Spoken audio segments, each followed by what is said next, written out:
Roda kehidupan sesungguhnya terus berputar. Hanya ada orang yang mendorongnya dengan penuh kesungguhan dan keyakinan akan perputarannya. Ada juga orang yang mendorongnya dengan keraguan, kemalasan dan ketidakyakinan akan perputarannya, sehingga roda itu terus menindihnya di bawah. Bapak Ibu semua yang ingin bangkit, ingin sembuh, harus berubah. Karena Allah tidak akan mengubah kondisi keadaan kita tanpa kita mengubahnya sendiri, tanpa ada keinginan dan kemauan untuk mengubah. Baik, sekarang Bapak Ibu semuanya, kita akan membahas sedikit tentang setan. Bagaimana pengaruhnya terhadap kehidupan manusia, terhadap kolbu manusia, terhadap jasad manusia. Pertama, saya akan berangkat dari sebuah firman Allah Subhanahu wa taala, "Qul lil ladzina amanu", katakanlah kepada orang-orang yang beriman. "Qul lil ladzina amanu hudan wa shifaa". Al-Qur'an ini adalah petunjuk dan obat. Itu dalam surat Fussilat ayat 44. Kemudian Bapak Ibu semuanya, barangkali kita bertanya ayat yang mana? Allah menjawabnya, "Wa nunazzilu minal Qur'ani ma huwa shifaa'un wa rahmatun lil mu'minin". Aku turunkan dari keseluruhan Al-Quran ini adalah sebagai syifaa'un wa rahmah lil mu'minin, pada orang-orang yang beriman. Baik, di ayat berikutnya, obat untuk apa Al-Quran ini? Allah Subhanahu wa taala menjawab di ayat yang lainnya, ya. Ya ayyuhan nas qad ja'atkum mau'izah min rabbikum wa shifaa'un lima fis sudur.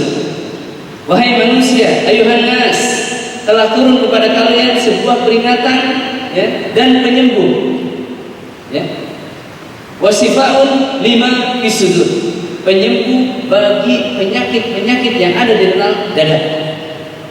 Apa yang penyakit di dalam dada ini, Bapak Ibu semuanya?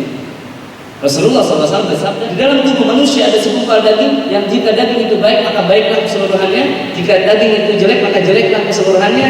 Daging itu adalah kolbu, begitu kan Rasulullah. Kolbu itu disebutkan beberapa kali di dalam Al-Quran, juga di dalam Al-Hadis. Tapi tidak semua orang tahu yang mana kolbu itu. Bapak Ibu semuanya, apa yang dimaksud kolbu? Hati apa jantung? Jantung. Hati apa jantung? Jantung.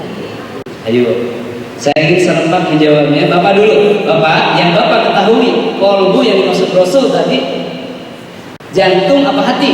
Jantung. Hatung Pak ya? Bapak belum sepakat. Ibu diam. Ibu, saya ingin bertanya. Rasulullah menyebutkan bahwasannya di dalam tubuh manusia ada segumpal daging. Yang jika daging itu baik maka baiklah semuanya. Jika daging itu jelek maka jeleklah semuanya. Daging itu bernama kolbu. Kolbu itu jantung apa hati? Apa Pak? Hatung. Jantung apa hati? Masih hatung ya. Bapak tolong jawab secara ilmiah. Kolbu itu hati apa jantung? Jantung. Hatung. Sekarang begini, angkat tangan yang percaya, yang berpikir bahwa kolbu itu adalah hati. Coba angkat tangan. Jangan bohong ya. Kalau bohong itu malaikat pergi 1 mil Pak, 3 kilometer. Baik. Sekarang yang kedua, angkat tangan yang berpikir kolbu itu adalah jantung. Baik, sekarang kita buktikan sama-sama. Bapak Ibu pejamkan matanya. Mau bukti nggak? Ya, pejamin dulu matanya. Angkat tangan kanan. Ya. Bayangkan ibu sangat marah sekali, kecewa sekali. Bapak juga dongkol sekali sama istri. Ada sesuatu yang berdetak-detak dan itu panas rasanya, dongkol. Pegang di mana sakitnya? Pegang. Dan lihat tangannya pegang apa? Lihat masing-masing tangannya pegang apa?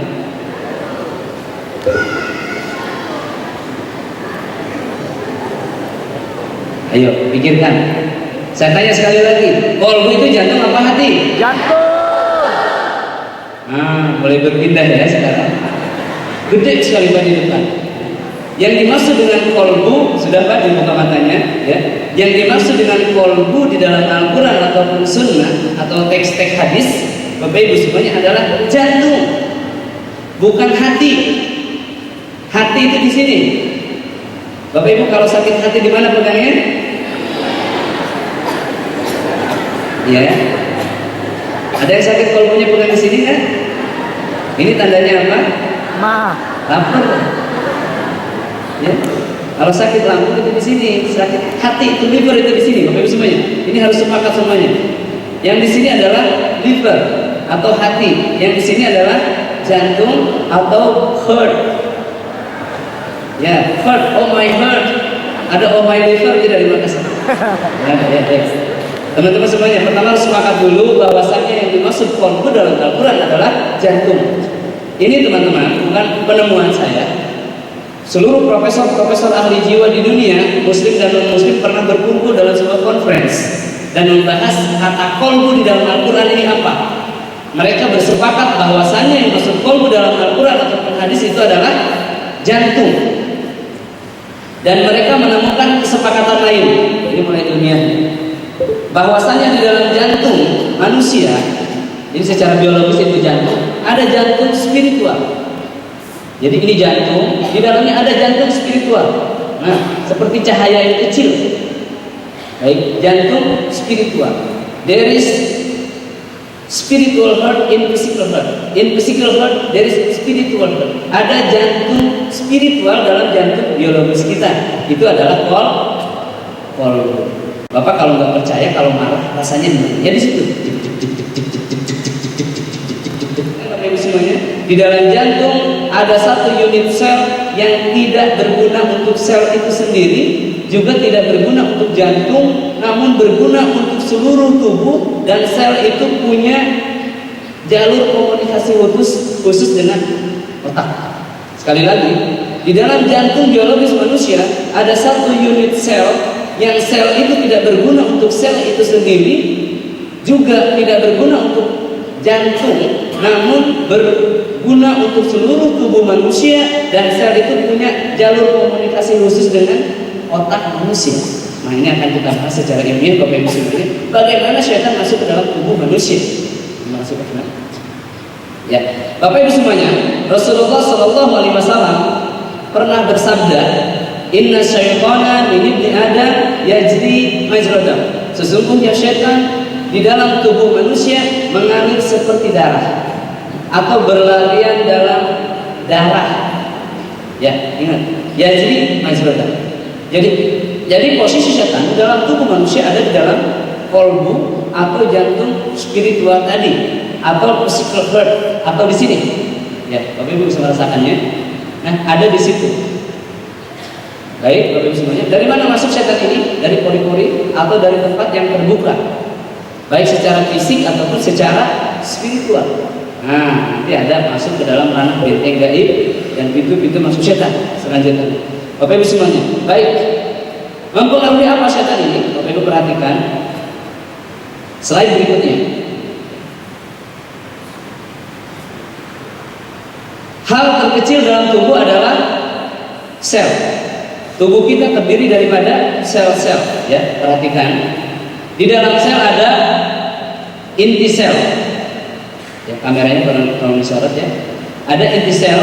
Kemudian di dalam sel ini ada kromosom. Ada berapa kromosom? 46 atau 23 pasang. Ya, baik, Bapak Ibu semuanya, ini adalah kromosom. Ya, kromosom yang ini. Kemudian di dalam kromosom ini ada apa? Ada apa? Ada DNA. Di dalam DNA sini ada apa? Ada gen. Nah, Bapak Ibu semuanya, gen kalau digambarkan itu seperti ini. Gen itu adalah sebuah ruangan yang di dalamnya ada kantor. Di dalamnya ada komputer yang seluruhnya bersuara. Bapak Ibu semuanya, bayangkan ya, dalam tubuh kita yang paling kecil adalah sel. Saya ulangi, ini pintu kepahaman, gerbang kepahaman Bapak Ibu semuanya secara ilmiah, bagaimana Al-Quran ini bisa menyembuhkan. Dimulai daripada sel. Di dalam tubuh manusia, saya ulangi ya, pertama, di dalam tubuh kita ada jantung. Jantung ini adalah kolbu. Ya, jantung adalah kolbu. Di dalam jantung ini ada, di dalam tubuh kita ada jantung. Di dalam jantung ada jantung spiritual. Jantung spiritual ini bernama kolbu. secara ilmiah saja mereka menemukan bahwa dalam jantung ada satu unit sel yang tidak berguna untuk sel itu sendiri dan tidak berguna untuk jantung, namun berguna untuk seluruh tubuh dan punya koneksi khusus dengan otak. Nah, sekarang di dalam tubuh manusia bagian terkecilnya adalah sel. Di dalam sel ada inti sel. Sebelum inti sel atau nukleus ada kromosom. Kromosom manusia ada 46. Ini kromosom lalu dibesarkan seperti ini. Kemudian di dalam kromosom ada DNA manusia. Di dalam DNA ada gen. Bapak Ibu semuanya, kromosom ini, DNA manusia ini kalau dibentangkan dari satu sel ini, mohon maaf, DNA manusia yang ada 46 ini yang ada di dalam kromosom ini, kalau dibentangkan panjangnya ini mencapai 2 meter. Jadi kalau seluruh tubuh manusia memiliki 10 triliun sel, maka dibentangkan seluruh dunia itu akan beribu-ribu kali panjangnya lebih daripada dunia ini. Bapak Ibu bayangkan. Dan apa isi di dalam gen ini Bapak Ibu semuanya? Itu di dalamnya adalah informasi genetis yang memuat sifat dan karakteristik manusia. Baik, tidak menyelisih ilmiah kan? Karena ini sangat ilmiah. Baik, Bapak Ibu semuanya, sebentar lagi Anda akan terperangah dan terkagum-kagum. Baik, selanjutnya teman-teman, gen itu seperti ini. Sekarang kita lihat, ya, yang tadi itu kita besarkan seperti ini, ya. Kemudian seperti ini, seperti ini, seperti ini. Lihat, ini penjelasan saya tadi bahwa dalam setiap sel manusia, ya, itu ada 46 kromosom. Kemudian satu kromosom itu 2 meter panjangnya. Kemudian di dalam DNA itu, ya, di dalam satu sel itu terdiri dari sekitar 3 billion DNA atau 3 miliar DNA manusia. Kemudian ini dia ya, yang lain-lainnya Bapak Ibu semua secara ilmiah. Nah, ini penampakan ilmiahnya juga. Kita lanjutkan. Al-Quran Al-Karim itu masuk kemana Bapak Ibu semuanya? Masuk kemana dan menggetarkan lalu berubah yang mana atau menghancurkan yang mana? Al-Quran Al-Karim ini masuk ke dalam sel manusia, masuk ke dalam sel, kemudian masuk ke dalam inti sel, ke dalam kromosom, masuk ke dalam DNA, masuk ke dalam genetisnya, masuk ke ruang ini dan menghancurkan sisi lain yang merusaknya. Baik, barangkali tidak begitu paham, akan saya gambarkan dengan tangan saya sendiri Bapak Ibu semuanya. Mudah-mudahan Bapak Ibu semuanya paham. Baik, sebentar. Ya, ini dia. Yang paling kecil dari tubuh kita adalah sel. Di dalamnya ada inti sel, ada kromosom. Ya. Kromosom bentuknya ada X, ada Y. Saya besarkan barangkali tadi ya seperti inilah kromosom itu, ya. Dan ini tidak terbatas, ada garis-garis seperti ini. Dan di antara ini, ya, di antara ini ada tadi namanya apa? DNA dan gen. Ya, di sini saya gambarkan di dalam gen tadi ada satu ruangan lagi Bapak Ibu semuanya. Yang di dalam ruangan ini ada komputer. Seakan ada komputer yang di dalamnya terkoneksi dengan satu tali. Nah, Bapak Ibu semuanya, jika tali ini terputus, maka komputer di dalam sini tidak akan bekerja. Tadi ya, di dalam ruangan gen ini ada sesuatu yang bersuara. Seperti ini. Ya. Suara ini adalah suara fitrah manusia. Ini kesimpulan saya. Tapi orang-orang barat mengatakan bahwasannya ada kekuatan yang bisa masuk ke dalam sel, ke dalam inti sel, ke dalam kromosom, ke dalam DNA, ke dalam gen dan merusaknya. Tapi kami tidak tahu apa itu. Dan kami butuh 20 tahun untuk membuktikan hal ini. Kami butuh 20 tahun untuk mengetahui hal ini apa dan hal apa yang menghancurkannya nanti. Tapi kami yakin yang menghancurkannya adalah suara. Bapak Ibu semuanya ya, saya ulangi lagi. Dalam keadaan normal, tubuh kita ini seperti ini. Di sini ada getaran suara yang disebut dengan fitrah. Namun mereka mengatakan, orang barat ini mengatakan bahwasannya ada sesuatu yang bisa mempengaruhi tubuh, ya, ada sesuatu kekuatan yang datang dari luar, kemudian masuk ke dalam sel, ke dalam inti sel, dan merasuk ke dalam sini hingga menghancurkan ini. Sehingga Bapak Ibu semuanya, kalau ini rusak, ini akan rusak, di sini akan rusak, lalu di sebelah sini pun akan rusak juga. Ketika sudah rusak di dalam sel, lalu muncullah kerusakan di permukaan kulit atau di dalam organ tubuh. Kami sebagai muslim tidak butuh 20 tahun untuk membuktikan apa yang merah ini, ya. Kami cukup berfirman kepada Al-Qur'an yang mengatakan wa nunazzilu minal qur'ani ma huwa shifaa'un wa rahmatun lil mu'minin. Bahwasanya Al-Qur'an itu adalah shifaa'un wa rahmatun bagi orang yang mukmin. Maka dengan demikian kita bisa memastikan bahwasanya Al-Qur'an itu bisa masuk ke dalam sel, ke dalam inti sel, ke dalam kromosom, ke dalam gen, ke dalam DNA, ke dalam gen, dan bisa mengusir yang merah tadi, menyembuhkannya. Bapak Ibu semuanya, yang merah ini, yang orang barat tidak diketahui ini adalah sihir. Ya, ini mekanisme ilmiah sihir. Yang merah ini adalah sihir, yang hijau ini adalah Al-Quran. Kalau orang kena sihir, maka fitrahnya akan berubah. Ada bisikan-bisikan yang mempengaruhi fitrah manusia, dan bisikan-bisikan itu bisa dimusnahkan dengan Al-Quran. Namun syaratnya Al-Quran ini harus masuk ke dalam sel tubuh Anda, hingga ke dalamnya, hingga sampai kepada ruangan DNA. Makanya dalam Al-Quran konsepnya mudah. Seluruh penyakit insya Allah sembuh asal tidak ada penghalang atau hijab. Sejalan dengan firman Allah Azza wa Jalla, wa idza qara'tal Qur'an ja'alna bainaka wa bainal ladzina bil akhirah hijaban mastura. Nah, di mana hijaban mastura ini? Teman-teman, lihat ke layar. Di manakah hijaban mastura ini? Lihat ke layar, teman-teman. Al-Quran ini masuk dari sini, ya. Katakanlah dari sini. Nah, sebelum Al-Quran itu masuk, ada penghalang. Ya, ada penghalang. Saya gambarkan seperti ini. Penghalang pertama adalah syirik.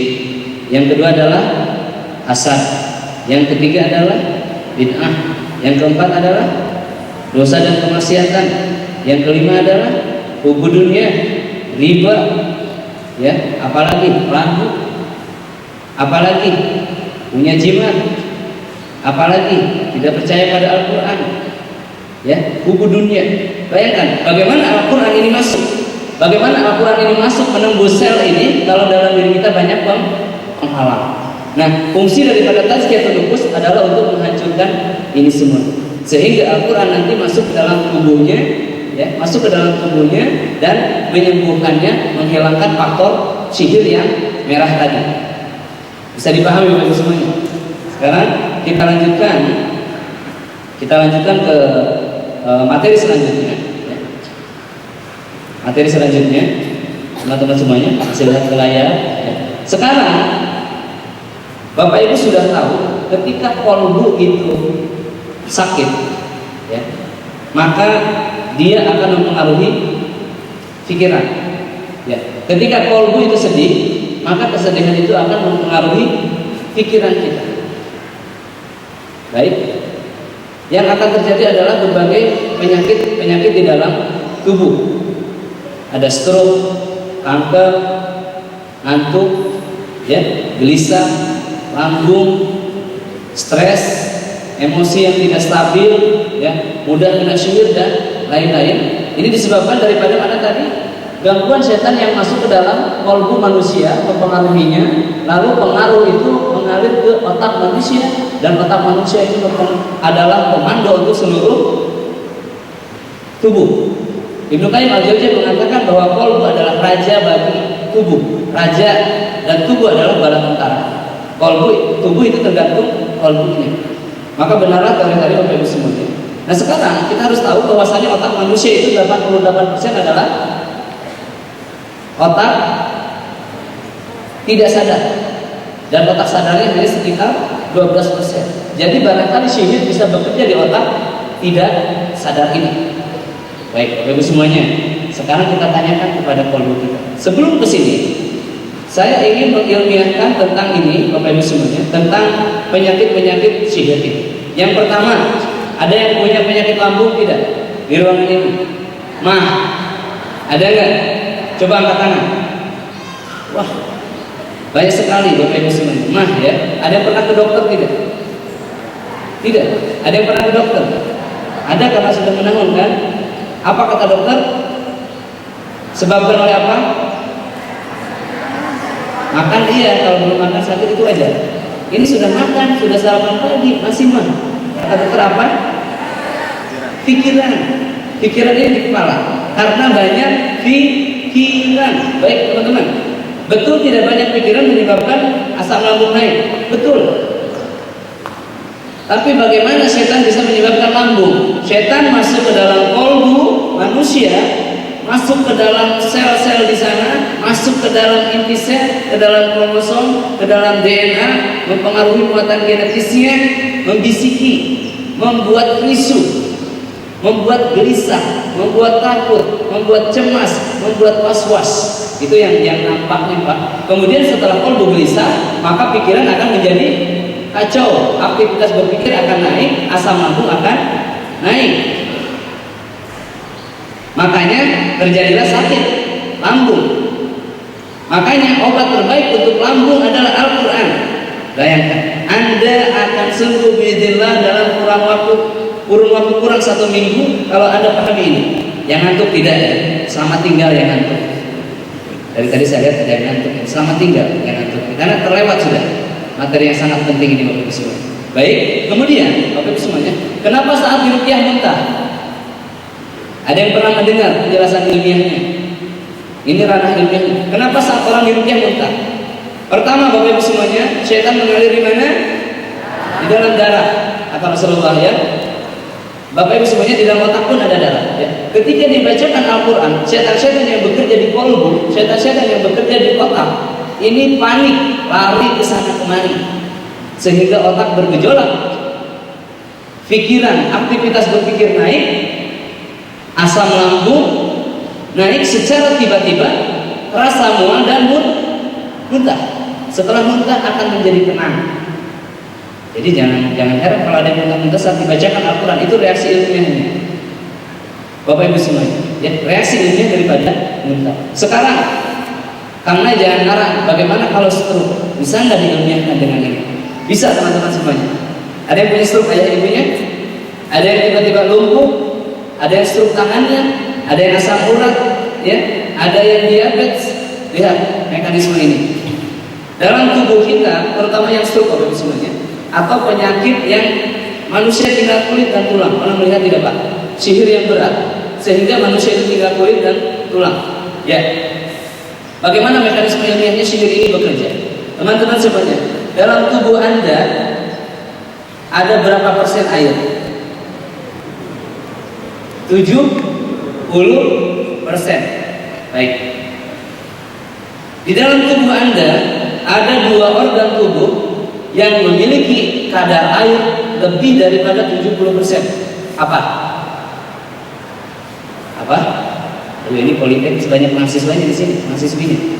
Apa itu? Otak dan darah betul. Otak berapa persen airnya? 85%. Darah 95%. Baik kita ya. Baik Bapak semuanya, saya ulangi. Tubuh kita terdiri daripada 70% air. Dalam tubuh kita ada 2 organ tubuh yang kadar airnya lebih dari 80%, yaitu otak. Otak 85%, air darah 95%. Tubuh kebutuhan airnya berapa gelas? 18. Kalau Anda minum kurang dari 18, tubuh akan tetap butuh 18 air, sehingga tubuh akan mengambil daripada organ yang terdekat kepadanya. Apa? Darah. Bagaimana kalau Anda minum sehari 1 gelas, sementara tubuh butuh 18, 17 akan dia ambil dari darah. Kalau diambil darahnya apa yang terjadi? Kalau darah diambil airnya oleh tubuh, apa yang terjadi? Pengentalan darah. Kalau pengentalan darah menuju otak, apa yang terjadi? Penyumbatan. Stroke. Penyumbatan darah yang terjadi ke otak adalah stroke. Bagaimana kalau penyumbatan darah itu dari jantung ke seluruh tubuh? Akan lahir apa itu? Asma. Ya. Makanya asma menahan sembuh dengan Al-Quran biiznillah. Bapak Ibu semuanya, tidak akan 1 jam. Karena itu disebabkan oleh syaitan. Katanya faktor asma keturunan, bohong. Yang ada jin keturunan. Baru mendengarkan? Coba Anda pergi ke dokter, oh nggak bisa, ini penyakit keturunan, harus begini. Tidak. Asma keturunan itu jin keturunan. Insya Allah sembuh dengan Al-Quran cepat. Asal tadi hijabnya dibongkar dulu. Nah sekarang bagaimana setan menimbulkan stroke? Bagaimana setan dituduh mencuri air? Setan diciptakan dari apa? Api. Dalam Quran surah Ar-Rahman ayat 15 Allah berfirman bahwasanya setan itu diciptakan dari nyalaan api. Bapak Ibu sekalian ya. Kemudian Ibnu Abbas radhiyallahu anhu dalam tafsirnya mengatakan bahwa yang dimaksud nyalaan api dalam Al-Quran itu adalah angin yang panas. Angin yang panas masuk ke dalam tubuh melalui pori-pori yang terbuka, masuk ke dalam darah, masuk ke dalam kolbu. Bapak bisa merasakannya saat Bapak marah, bagaimana panasnya dada ini. Kadang-kadang sampai terbakar dan merah ke wajah, betul Pak? Nah, ya. Ini Bapak semuanya. Kalau banyak setan di dalam tubuh, maka dia akan menyerap apa Pak? Maaf, kalau ada sesuatu yang panas, jangan salahin setan dulu nih. Ada sesuatu yang panas masuk ke dalam tubuh, apa yang terjadi Pak? Pertama, ketidakseimbangan tubuh. Kalau di Jawa itu ada namanya masuk angin. Itu bukan masuk angin, masuk jin dalam tubuh ya. Ini apa jin atau apa jin? Kita akan buktikan ya. Baik. Kemudian masuk ke dalam tubuh yang panas ini Pak, menyerap air. Ada orang disihir sampai tinggal kulit dan tulang dalam 6 bulan. Bagaimana mekanismenya? Syaitan masuk dalam tubuh, menyerap air tersebut barangkali wallahu alam ya. Sehingga air dalam tubuhnya berkurang, tubuhnya dimakan. Nah, karena tadi apa 70% dari tubuh adalah air. Baik, Bapak Ibu semuanya, sudah jelas ya. Sekarang Bapak Ibu semuanya, Al-Quran yang dibacakan ini masuk mana? Masuk ke telinga, lalu ke kolbu. Kolbu ini menjadi tenang, akhirnya mempengaruhi otak menjadi tenang, dan tubuh menjadi tenang, kembali kepada fitrahnya. Nanti saya bahas apa itu fitrah. Nah, bagaimana kalau Al-Quran ini tidak masuk ke telinga Pak? Apa yang terjadi? Terpantul keluar. Ada nggak suara yang masuk tapi tidak terdengar? Ada juga. Bapak tidak khusyuk. Ya. Jadi ketika Al-Quran dibacakan Pak dengan tujuan penyembuhan Ibu, Bapak bisa saksikan nanti akan terjadi reaksi dari tubuh, terutama dari setan di dalam tubuh, berupa teriakan. Ada yang nangis, bergetar. Tujuannya apa? Setan menghalang dirinya mendengarkan Al-Quran tersebut agar Al-Quran tersebut tidak menjadi obat. Dalilnya ada dalam surah Fussilat. Walladzina kafaru la tasma'u li hadzal qur'ana walghaw fihi la'allakum taglibun. Setan-setan itu berkata, orang-orang kafir itu berkata, buatlah kegaduhan, jangan dengarkan Al-Quran ini, li hadzal qur'ana walghaw fihi. Jangan dengarkan Al-Quran ini dan buatlah kegaduhan agar Al-Quran itu tidak terdengar. Jadi Bapak Ibu semuanya, kalau kita bacakan Al-Quran dengan niat penyembuhan, yang akan terjadi setan akan membuat gaduh, namanya kerasukan atau kesurupan. Kenapa? Agar Al-Quran tidak terdengar. Tadi malam sudah saya berikan kepada panitia, saya bilang teman-teman, Anda dengarkan Al-Quran ini jangan lama-lama, 5 menit saja akan terjadi perubahan besar pada tubuh Anda, kesembuhan pada Anda. Tapi dengarkan, belum 5 menit sudah terjadi. Ruangan ini seperti kapal pecah. Di Medan ketika saya mulai simulasi, subhanallah ada 12 akhwat menyerang Pak, lempar-lempar tas, ada yang lemparin fokus, layar runtuh, ini layarnya di atas alhamdulillah. Kacau balau 1 jam kita stop dulu, break dulu acara karena memang terjadi kegaduhan di ruangan. Padahal baru 1 ayat. Di Medan barangkali tidak berpendidikan saya tadi. Saya berharap di sini berpendidikan semua jin-jinnya, jadi mendengarkan. Ya. Baik. Bapak Ibu tertarik tidak? Tertarik kan? Ibu sepertinya nggak tertarik. Ibu ngerti nggak? Paham kan? Insya Allah. Paham insya Allah. Baik. Sekarang mau kita buktikan nggak? Mau. Ya, sebentar dulu. Bapak Ibu, saya review sedikit ya. Kamera kami arahkan. Saya review sedikit tentang apa yang saya sampaikan ini. Jangan sampai Bapak Ibu ngantuk. Saya capek di sini. Ya. Kita lihat yang pertama adalah tentang konsep kesembuhan kami di Rehab Hati ini. Ya. Yang pertama, tazkiyatun nufus 70%, terapi Al-Quran 5%, kemudian istiqomah ruqyah mandiri 15%, hijrah adalah 10%. Jadi Anda kalau datang ke sini hanya ingin diruqyah, maka Anda akan mendapatkannya sebesar 5% kalau Anda khusyuk mendengarkan, ya. Kalau tidak ada hambatan. Kalau Anda datang ke sini ingin tazkiyatun nufus, maka Anda dapat mendapatkan 70%. Tazkiyatun nufus nanti, tazkiyatun nufusnya bukan di sini, di rumah melakukan perubahan-perubahan besar, ya. Kemudian kalau Anda di rumah mau dan mampu melakukan ruqyah mandiri yang akan diajarkan, Anda akan mendapatkan tambahan 15%. Dan kalau Anda mau permanen, maka hijrahlah. Anda akan sembuh secara permanen dunia akhirat insyaallah. Baik, teman-teman, berikutnya kalau hal tersebut sudah tercapai, maka roda kehidupan Anda akan berputar kembali. Jodohnya, rezekinya, kesuksesannya, fokusnya, dan lain-lainnya. Kemudian di dalam tubuh manusia ada namanya kolbu yang secara ilmiah disebut jantung spiritual atau physical heart atau spiritual heart. Ya, jadi dalam jantung biologis ada jantung spiritual. In physical heart dari spiritual heart yang disebut dengan kolbu. Baik, di dalam tubuh kita ada triliunan sel dan di dalam satu sel ada 46 kromosom. Di dalam kromosom ini ada DNA dan yang paling kecil ada gen. Gen ini tadi saya gambarkan seperti satu ruangan yang di dalamnya ada komputer yang bersuara. Suara ini adalah perintah. Suara ini apa? Suara ini adalah fitrah manusia. Kenapa saya katakan demikian Bapak Ibu semuanya? Bagaimana alam ini tercipta? Ada yang tahu? Dengan satu perintah. Dari siapa? Allah Azza wa Jalla. Kun fayakun. Maka terciptalah alam semesta raya ini. Baik. Kemudian setelah itu nanti akan dihancurkan dengan apa juga? Suara. Dengan satu tiupan. Atau bagaimana? Maka hancurlah alam semesta ini dengan suara juga. Ruh itu masuk ke dalam jasad beserta fitrahnya. Fitrahnya ada 3, ingin dekat kepada Allah, ingin mempertahankan dirinya, dan ingin memiliki keturunan agar eksis. Ya, ada eksistensi. Nah ini Bapak Ibu semuanya, suara ini diganggu sama suara lain daripada bisikan syaitan atau sihir. Jadi untuk menghancurkan sihir itu adalah dengan suara juga daripada Al-Quran. Al-Quran ini apa? Kalamullah, daripada Allah Azza wa Jalla. Turun dalam bentuk apa Al-Quran ini? Suara. Allah menurunkan Al-Quran melalui malaikat Jibril kepada Nabi Muhammad dengan bacaan.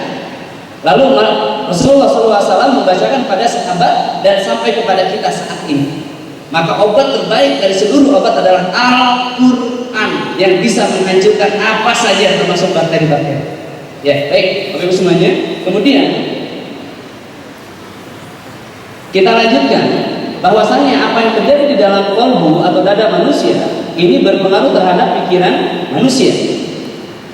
Dan pikiran atau otak manusia adalah pusat komando bagi seluruh tubuh manusia. Artinya instruksinya ada di otak. Kalau otak menyuruh tidak bergerak atau stroke, maka dia bisa melakukannya. Tapi otak ini ada yang mengendalikan, yaitu kolbu manusia. Nah, baik Bapak Ibu semuanya. Jadi orang yang sakit dibacakan Al-Quran, lalu terdengarlah di mana? Di kolbunya. Ya, terdengarlah di kolbunya. Kemudian kolbu itu mempengaruhi otaknya menenang dan sembuhlah. Namun banyak hambatan-hambatan yang terjadi ketika Al-Quran dibacakan pada manusia tersebut. Baik, sekarang kita akan kita akan simulasikan, teman-teman semuanya kepada penyakit masing-masing. Ada yang sakit lambung, pegang di lambung. Yang sakit asma, pegang di asmanya, ya, di dadanya. Kemudian yang sakit kepala boleh pegang kepalanya, yang vertigo kayak. Kemudian yang stroke pegang tempat yang sakit.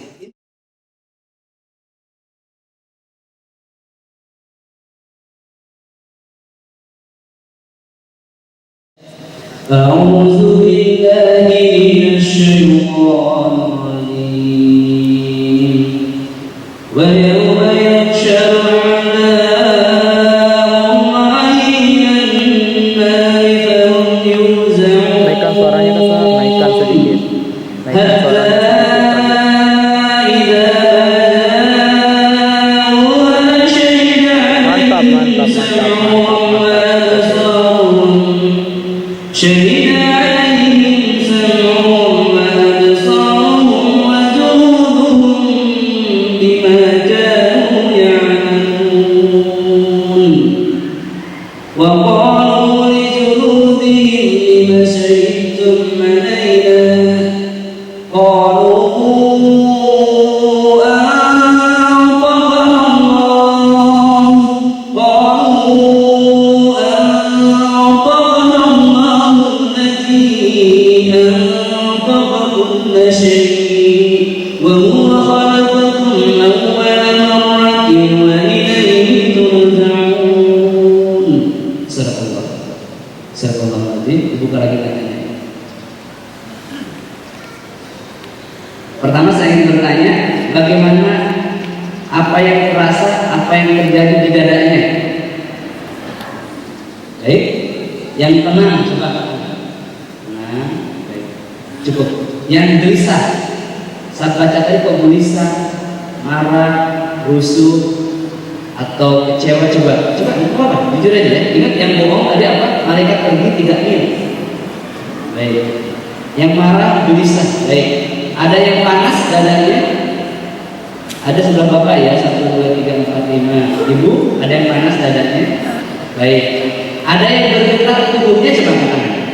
Ya, nah ini berhasil masya Allah. Banyak. Bapak-bapak juga agak banyak. Ya. Kemudian yang pusing kepalanya? Ada beberapa. Yang sakit lambungnya mules tiba-tiba? Ada? Nah, baik. Ada yang ingin menyerang saya, marah? Gak ada, alhamdulillah. Ya, baik. Sekarang boleh lanjut ayat kedua. Baik, lebih khusus ya. Itu untuk masing-masing. Nanti saya bahas sampai di sini. A'udzu billahi minasyaitonir rajim. Dzalika jazaa'u 'adaa'illahi an-nar. Dzalika jazaa'u 'adaa'illahi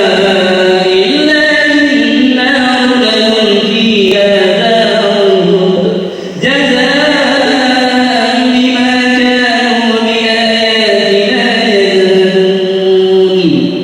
Wa qala alladhina kafaru rabbana arina alladhayni adallana minal jinni wal ins naj'alhuma tahta aqdamina liyakuna minal asfalin. Innal ladzina qalu rabbuna Allah thumma istaqamu tatanazzalu 'alaihimul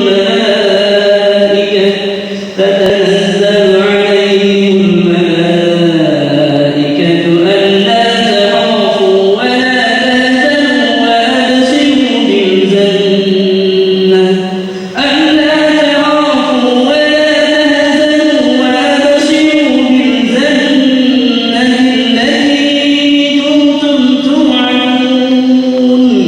Nahnu awliya'uhum fil hayatid dunya wa fil akhirah nuzulan min ghafurir rahim. Sadaqallahul azim. Baik, dibuka lagi matanya. Ya, dibuka matanya loh, lihat ke depan ya. Beda dari yang pertama. Beda. Sekarang saya minta dengan jujur. Satu, coba angkat tangan yang tubuhnya bergetar. Nah, lebih banyak ya. lebih banyak. Insya Allah baik.